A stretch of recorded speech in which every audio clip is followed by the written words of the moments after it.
O tema família sempre vai ser um tema atual. Nós somos uma igreja família. Por que uma igreja família? Porque, primeiro, é uma igreja de pessoas que fazem parte da família de Deus, porque se tornaram filhos de Deus. Então, esse é o primeiro motivo. Segundo, porque nós vamos sempre ministrar ao seu coração valores que Deus estabeleceu para a família, para que você fortaleça a sua família. E quando a gente fala família, eu não estou dizendo apenas o casal. Família é todo mundo. Quem aqui tem um pai e uma mãe? Levanta a mão. Todo mundo, você veio de alguém. Então, você faz parte de uma família. Então, nós precisamos entender o projeto e os propósitos de Deus para a família. E a gente vive um tempo de crise nas famílias. Por quê, gente? Porque todo o sistema que domina a mente do mundo tem trabalhado contra a família. A gente vê que organizações internacionais poderosíssimas têm trabalhado contra a família seguindo aquela agenda. Por exemplo, a agenda do feminismo, do homossexualismo, a agenda... toda essa agenda visa destruir os valores judaico-cristãos, que são a base da sociedade e a base da família. O que nós vemos hoje é o diabo utilizando os poderosos, e são muito poderosos porque tem muito dinheiro. Por exemplo, a ONU, que é uma agência internacional, se tornou uma divulgadora do sistema e da mente do anticristo no mundo, porque a Unesco, que é o órgão que trabalha com a cultura, trabalha exatamente para aprovar no mundo inteiro aborto. A ONU trabalha para aprovar no mundo inteiro casamento homossexual. A ONU trabalha para poder julgar mulher contra homem, porque o feminismo de hoje é totalmente diferente do feminismo que foi pregado no passado. A gente vê um ódio, né? Como se todo homem é um estrupador em potencial. A gente precisa entender o que está por trás disso tudo. Por quê? Porque nós estamos em guerra contra inimigos poderosos. E por isso a gente precisa refletir sobre o que tem feito as pessoas se voltarem umas contra as outras dentro de casa, que é o pior. Guerra sempre existiu. Problemas dentro de casa também sempre existiram. A gente tem visto tantos conflitos. Até na própria Bíblia, a gente vê homens de Deus que tiveram famílias bem desajustadas, como o caso de Davi. Mas nós precisamos trabalhar, porque quando Deus criou o homem, Ele criou a mulher, estabeleceu uma família, família é projeto de Deus, e nós precisamos valorizar o que Deus valoriza. E eu queria trazer hoje para nós alguns inimigos da família. Eu queria que a gente refletisse não sobre os inimigos externos. Eu falei um pouquinho sobre os grandes inimigos, né, que se levantam contra a família. Mas você sabia que todo esse sistema do anticristo, que tem se levantado contra a família, o principal, vamos dizer assim, a principal estratégia que eles têm tido são distorcer os valores. Porque se arranca uma base da sociedade, a sociedade fica sem base. Quando vem uma tempestadezinha, ela derruba. A Bíblia diz isso. Se uma casa for construída sobre a rocha, vem tempestade, ela permanece firme. Família tem que ter bases sólidas. Mas se uma casa é construída sobre areia, sem fundamento, quando a tempestade vem, derruba. Qual que é a estratégia hoje do diabo? Arrancar os fundamentos, arrancar a base. E é isso que nós temos visto. E eu queria trazer hoje sobre 3 inimigos que se levantam sorrateiramente contra a minha família e a sua, e que a gente precisa estar atento para que a gente não caia nessa armadilha. O primeiro grande inimigo, eu queria que a gente lesse Mateus 6, 21. É um texto importante. Solta aí para mim, Mateus 6, 21. Olha o que está dizendo esse texto. Vamos ler juntos? Pois onde estiver o seu tesouro, aí também estará o seu coração. Primeiro grande inimigo que a gente tem visto entrando nas famílias é o materialismo. O texto é muito claro. Onde estiver o seu tesouro, vai estar o seu coração. Se o seu tesouro está na prosperidade, pela prosperidade, se o seu tesouro está no dinheiro, pelo dinheiro, você vai se matar pelo dinheiro e você vai esquecer sua família também, porque você vai lutar por uma coisa que muitas vezes vai trazer destruição. Eu me lembro, há pouco tempo atrás, as pessoas se casavam com recursos mínimos. A pessoa não tinha aquela preocupação como hoje, né? Eu só vou casar quando eu tiver minha casa montada, quando eu tiver meu carro, etc. e tal. As pessoas eram mais corajosas, elas se casavam e entendiam que juntos elas poderiam construir suas vidas, elas podiam adquirir as coisas com esforço e com união. Era mais ou menos assim. Hoje em dia, as pessoas para se casar têm que ter a casa, tem que ter tudo. Eu não acho errado, não. O problema é que cada vez se casa mais velho. E quando a gente casa mais velho, a gente vai ter menos filhos. Nós estamos vivendo isso. Atualmente as pessoas querem ter tudo primeiro para depois se casar, como se isso fosse o mais importante. Eu acho que é aí que está a questão. Mas a verdade é que ter uma casa bonita ou ter muitos bens não é sinônimo de ter uma família unida e feliz. Porque se fosse exatamente naqueles lugares onde tem gente mais rica, é onde a gente teria famílias mais felizes e mais unidas. E não é assim. É bom ter bens? Lógico. É legal você ter recursos? Mas quando a gente coloca isso em primeiro lugar, a gente acaba sacrificando nossa família. Às vezes a gente mora numa casa tão grande que um membro da família quase não vê o outro. Cada um se isola no seu cômodo preferido e se distanciam. Eu até brinco, às vezes as pessoas se comunicam dentro de casa por WhatsApp, por um grupo que criaram, mas não conversam mais. Às vezes a comida está pronta e a mãe manda no WhatsApp do grupo, está todo mundo dentro de casa, o almoço está pronto. Quer dizer, se não comunicar por ali, ninguém fica sabendo. Os pais não podem pensar que dar tudo que um filho pede significa uma boa criação. Não é. Nós vamos falar sobre isso amanhã. Será que a melhor forma de eu educar meu filho é dando tudo que ele quer? Não, você pode estar criando monstrinhos. A gente tem que tomar muito cuidado, porque o papel dos pais vai muito além de gerar e sustentar os filhos. Você sabia que o principal papel dos pais é a companhia, é o discipulado, é o ensinamento de valores pautados na palavra de Deus, que são que os filhos mais precisam. E temos relegado isso hoje em dia.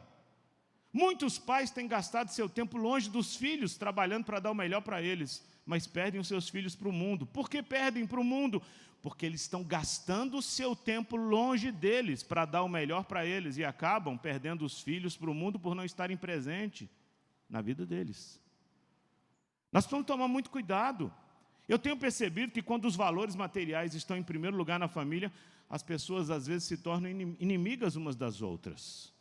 Muitos irmãos se tornam inimigos por causa da divisão de uma herança. Eu conheço tantos casos assim, talvez você conheça também. Famílias numerosas, que de repente o pai deixa uma herança até boa. Ao invés de, quando o pai faleceu, o pessoal ficar feliz, porque pelo menos tem alguma coisa para dividir, se tornam inimigos uns dos outros na hora de compartilhar e dividir a herança. Irmão já não fala mais com o irmão. Um quer assinar, outro não assina. Um não concorda, outro não assina. Já vi casos de irmão assassinar irmão por causa de briga por herança. Não devia ser o contrário, gente, porque muitos pais morrem e não deixam nada. Não devia estar feliz? Poxa, o papai deixou alguma coisa para a gente? Não. Mas aí o diabo usa essa questão, porque, olha, onde estiver o teu tesouro, aí também está o teu coração. Se o meu tesouro está nos bens, se o meu tesouro está no dinheiro, se o meu tesouro está na propriedade, eu acabo deixando em segundo lugar os valores familiares. Não seja inimigo da sua família por causa de bens materiais. Cuidado! Cuidado com o materialismo dentro de casa. Nós precisamos tomar muito cuidado, por quê? Porque o diabo tem usado isso para destruir também os lares, porque o mundo valoriza isso. Hoje o mundo valoriza mais coisas do que pessoas. E nós não podemos entrar nessa pilha. Nós precisamos valorizar mais as pessoas do que as coisas. Por quê? Porque quando nós valorizamos as pessoas, principalmente dentro da nossa casa, nós estamos levantando escudos de proteção para que tenhamos uma família abençoada. Amém? Ei, nada substitui o olho no olho, gente. Hoje a gente vê que a distância entre os lugares tem sido superada pela comunicação através de celulares, através de internet, mas nada substitui a necessidade do contato um com o outro. Nada substitui o olho no olho, nada substitui o abraço, nada substitui o toque. Eu ministrei uns 3 domingos atrás sobre a forma que Jesus tinha de cumprir sua missão. Ele olhava para as pessoas, ele tocava nas pessoas, ele se importava com as pessoas, não é diferente. Na entrada do culto agora, eu conversando com a Tati, e ela perguntou, eu falei, não, eu estive vendo o Dani, né? E ela falou, você deu muitos beijos nele? Eu falei, muito. Lá em casa a gente tem a mania de se abraçar e beijar muito. Por que, gente? Falta isso. Você sabe uma das coisas que eu sempre quis com os meus filhos? Que eles nunca sentissem carência. Lá em casa sempre demonstramos muito amor, beijei muito, abracei muito, porque eu não queria que a minha filha, quando atingisse uma certa idade, ficasse carente de beijo de outros. Já tem bastante beijo meu. Porque acontece muito hoje, por causa dessa carência de atenção. As meninas se jogam cedo no colo e nos braços de rapazes que... Você sabe o que está acontecendo no mundo? Hoje nós vivemos um tempo em que as pessoas não têm percebido isso. É aquela correria. Meu Deus, tem culto hoje? Não vou poder ir não. E a gente não tem tempo para a família. O tempo é invisível, mas é real, gente. Se a gente não cuidar do tempo, e a Bíblia fala, remindo o tempo, porque os dias são maus.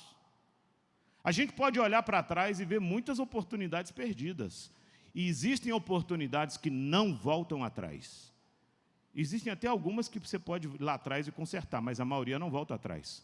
Ônibus perdido, geralmente, já era. Nós temos que tomar muito cuidado. Muitas vezes Deus nos dá uma oportunidade. Aquela oportunidade é única. E a gente desperdiça porque a gente está numa correria tão grande que não enxerga isso. A gente deve dar tempo para cada coisa. E a gente não deve se deixar ser consumido pelo tempo. Você sabia que essa correria tem envelhecido muitos relacionamentos? E a gente precisa voltar e colocar os valores de novo nos lugares, os fundamentos de volta. A gente precisa colocar em primeiro lugar os nossos relacionamentos, primeiro com Deus. O altar de adoração a Deus em casa tem que ser o melhor. O tempo de qualidade com Deus tem que ser o melhor. O tempo de qualidade com as pessoas da minha casa tem que ser o melhor. Às vezes você tem uma vida muito corrida mesmo, você trabalha muito, você chega em casa tarde. Mas posso dar uma dica? O tempo de qualidade é mais importante do que a quantidade de tempo. Você pode passar 15 minutos com seu filho no dia, mas se for 15 minutos de qualidade, o seu filho vai sentir, valeu a pena. Porque eu conheço gente que fica 30 dias de férias, mas ele é como se fosse um sumido dentro de casa. Ele entra dentro do quarto, assistindo televisão o dia inteiro. O filho fala, meu pai não está aqui não, hein? Cadê ele? A gente precisa aprender a aproveitar o tempo, remir o tempo, tempo de qualidade. Aproveitar as oportunidades. A vida nos proporciona algumas oportunidades que a gente precisa aproveitar. Às vezes os membros da família se tornam inimigos porque não tiveram tempo de se tornarem amigas. Porque não aproveitaram o tempo para se tornar amigas. O ativismo faz com que a gente gaste o nosso tempo fazendo coisas e a gente abre mão de investir tempo nas pessoas que nós amamos. E aí, quando a gente vai, a gente não leva nada daqui. Lutamos pelas coisas e perdemos o mais importante. Sabe o que Jesus ensinou? Que o pai de família deve cuidar de proteger sua casa para que ela não seja roubada. O texto que a gente diz é isso. Seu tempo é corrido, mas invista tempo em guardar sua casa, invista tempo em proteger sua família. O mundo está aí, o lobo mau está aí fora soprando para derrubar sua casa, viu? Sabe aquela figurinha dos 3 porquinhos e o lobo mau? É por aí. O lobo mau é o diabo, ele está tentando destruir sua casa. Cuidado, proteja a sua casa. Construa uma casa com fundamento. Nós não podemos permitir que o diabo sopre e derrube aquilo que Deus nos deu. O que está faltando isso é hoje. Eu faço muitos casamentos, quase toda semana, praticamente, eu faço casamento. Sabe o que eu tenho percebido hoje? Os casamentos estão cada vez mais pomposos, os casamentos estão cada vez mais luxuosos, mas estão durando cada vez menos. Aí você pergunta, por quê? Porque as pessoas hoje se preocupam com o externo, com a aparência. E as pessoas não têm investido no que é mais importante, no fundamento. Quando a tempestade vem, quando o lobo mau sopra, se a casa estiver fundamentada, ela permanece firme. A Bíblia fala sobre isso. Então, não deixe que o tempo te faça inimigo da sua família. Amém, gente? E o terceiro inimigo, eu falei aqui sobre o materialismo, falei sobre o ativismo exagerado. E o terceiro inimigo é exatamente o egoísmo. Mas eu queria ler Marcos, capítulo 3, versículo 25. Olha o que diz esse texto. Vamos lá? Se uma casa estiver dividida contra si mesmo, também não poderá subsistir. Vamos repetir mais uma vez?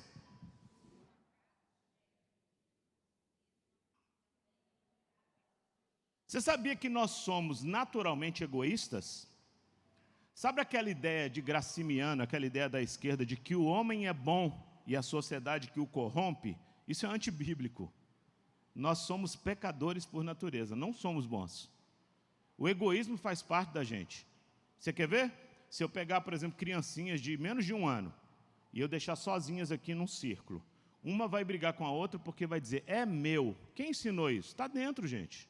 As brigas vêm por causa disso. A gente não quer compartilhar as coisas. O que é meu é meu. Isso é egoísmo. Se a gente não aprender a compartilhar em casa, a gente vai aprender a compartilhar onde? O homem é egoísta por natureza, e para piorar, a gente vive numa geração muito competitiva. E algumas famílias deixaram isso entrar dentro de casa e vivem dentro da família numa competição para mostrar quem é melhor. Família não é lugar para esse tipo de competição. Dentro de casa, a gente tem que aprender a compartilhar, que é bem diferente do que competir. Que bom, seja competitivo no mercado de trabalho, você tem que ser hoje em dia. Mas em casa a gente aprende a compartilhar. A gente não tem que competir com o irmão para mostrar que é melhor do que ele. Eu não tenho que competir com a minha mulher. Quando a minha mulher ganha, eu ganho. Quando eu ganho, ela ganha. Para que esse tipo de competição? Uma família unida consegue vencer qualquer dificuldade. Qualquer dificuldade. Mas se cada um buscar seus próprios interesses, a família se divide e se enfraquece. Casa dividida não subsistirá. E o diabo tenta jogar uns contra os outros. Você sabia que a separação acontece de fato quando as famílias estão emocionalmente divididas já há algum tempo? Nós precisamos aprender a compartilhar para que a família viva bem. Os membros da casa precisam proteger uns aos outros, precisamos lutar uns pelos outros. Se tem alguém dentro de casa com problema, vamos nos unir em oração, em vez da gente falar, é você que é culpado, é você. O diabo tenta fazer isso. Sabe o que diz lá em Neemias 4,14? Olha o que diz. Pelejai pelos vossos irmãos, pelejai pelos vossos filhos, pelejai pelas vossas filhas, pelejai pela vossa mulher e pela vossa casa. É guerra, gente. O diabo está com todas as suas armas apontadas contra as famílias. E se a gente não tomar uma postura de que estamos em guerra sim, eu tenho que proteger a minha casa, a gente acaba sucumbindo diante disso tudo. Quando um defende o outro, tudo se torna mais fácil. Mas quando as pessoas deixam o egoísmo dominar seu coração, se tornam inimigas umas das outras. Eu queria dizer, não deixe que o egoísmo te faça inimigo dentro da sua casa. A gente precisa ser mais altruístas e menos egoístas nos relacionamentos familiares. Hoje em dia, tem gente que casa e nem quer ter filhos. Egoísmo, não quer compartilhar. Egoísmo. Aqui a gente tem uma meta, 8 filhos por casal. Ninguém quer me obedecer. Mas eu digo, gente, se você não for ter 8, não tenha um só não. Porque geralmente filho único, ele se torna um pouco egoísta. É lógico que tem exceções, porque ele não tem com quem compartilhar. Quando você tem pelo menos 2, você tem que compartilhar as coisas. Isso é muito importante, aprender a compartilhar em casa. O brinquedo é meu e dele.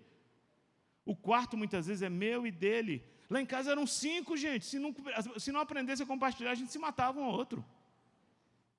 E não tinha fartura, assim. Aliás, a gente sempre teve fartura de comida. Isso aí meu pai sempre foi, assim, isso aí não teve não. Mas tinha algumas coisas, assim, quando aparecia, né, que eram mais caras, que a gente, por exemplo, maçã, não era sempre que aparecia, né? Hoje maçã é barato, mas era mais caro. Iogurte, né? Leite não faltava, pão não faltava, mas iogurte. Quando meu pai ia lá e comprava iogurte, menino, ficava os 5 esperando meu pai chegar com iogurte, porque se deixasse na geladeira, um ia lá e comia 10 de uma vez, só para poder acabar com o iogurte.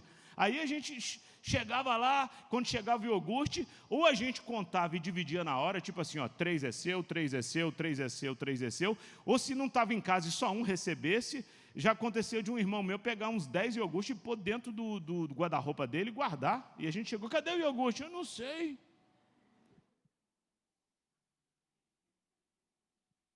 Aí meu pai dizia, quem escondeu?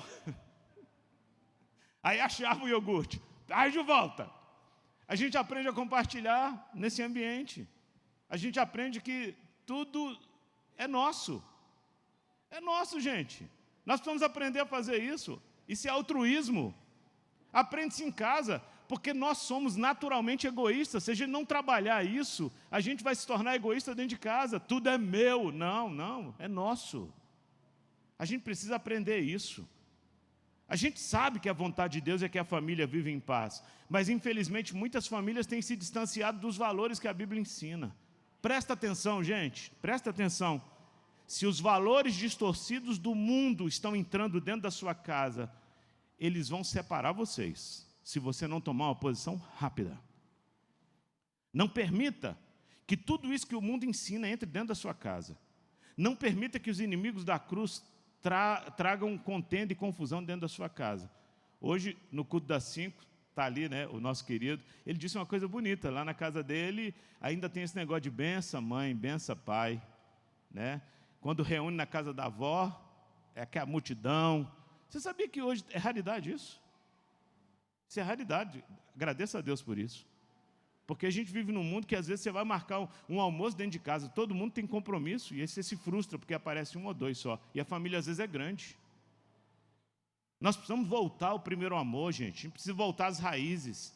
A gente precisa chamar Jesus para fazer parte da nossa família. A gente precisa chamar Jesus para fortalecer os laços.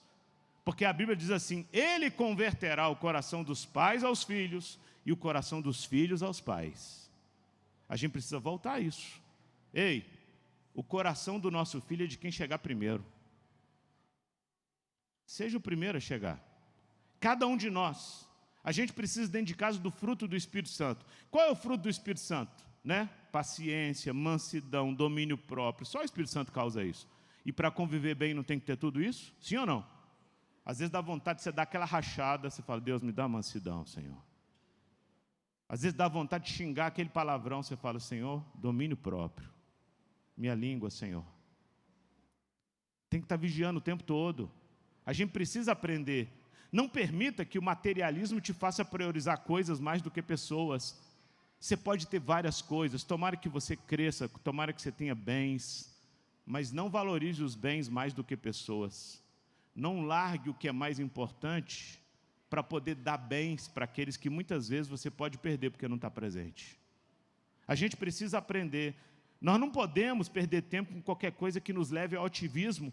E esse ativismo exagerado muitas vezes rouba o tempo da gente viver bem com a nossa família. Não permita que isso aconteça. Outra coisa, não permita que o egoísmo te iluda. Não fique achando que você pode tudo sozinho. Ninguém vence sozinho. Hoje em dia tudo é equipe. Você pode ver, antigamente, você perguntava assim: quem foi que inventou o telefone? Graham Bell. Não trabalhar em equipe, a gente não avança. Em casa a gente precisa aprender a trabalhar em equipe, porque juntos nós somos mais fortes. A gente precisa entender, lá em Efésios diz assim: a nossa luta não é contra carne e sangue. O diabo quer te convencer que o problema é sua esposa, é seu marido. O diabo quer te convencer que o problema é seu pai, é seu filho. Não! Quando nós nos unimos, nós vencemos qualquer inimigo externo. Mas quando nós estamos divididos, os inimigos externos entram e arrebentam com a gente. Lembre de uma coisa: ao invés de ficar lutando uns com os outros dentro de casa, a gente pode se unir para lutar contra o verdadeiro inimigo. E lá em Efésios diz que os nossos inimigos são invisíveis. Não é contra a carne e sangue que você tem que lutar, mas contra principados, potestades, dominadores deste mundo tenebroso e forças espirituais do mal. Quer dizer, é uma orquestração maligna que tenta destruir os valores que Deus colocou. E a gente vê que o mundo jaz no maligno. Todo o sistema do mundo trabalha contra isso. Hoje, ser cristão é uma contracultura. Mas eu não vou abrir mão de seguir o que Deus tem para a minha família. Amém, gente? Vale a pena. E a gente não pode sucumbir diante dessas coisas. Se a gente se unir, a gente é mais forte. Você sabia que a igreja é o melhor lugar para você conviver em paz com todo mundo? Eu estava falando hoje de manhã. Só na igreja você consegue unir todo mundo de forma igual. Por exemplo, aqui nesse exato momento, aqui agora, ó, nesse culto que está aqui, nós temos médicos sentados. Só que a gente não chama ele de doutor aqui é o fulano. Nós temos faxineiros. Nós temos doutores, nós temos pedreiros, mas aqui ninguém está preocupado com o título, ou se fez faculdade ou doutorado, porque muitas vezes, quando nós estamos tendo um culto como esse aqui, quem está cumprimentando você na entrada é alguém que lá na empresa dele tem opção de gente para servir ele, mas aqui ele está servindo você. Por isso que a igreja é o único lugar onde você pode conviver e você pode aprender, né, o valor de servir. E em casa, isso deve começar em casa. Quem está entendendo, diga amém.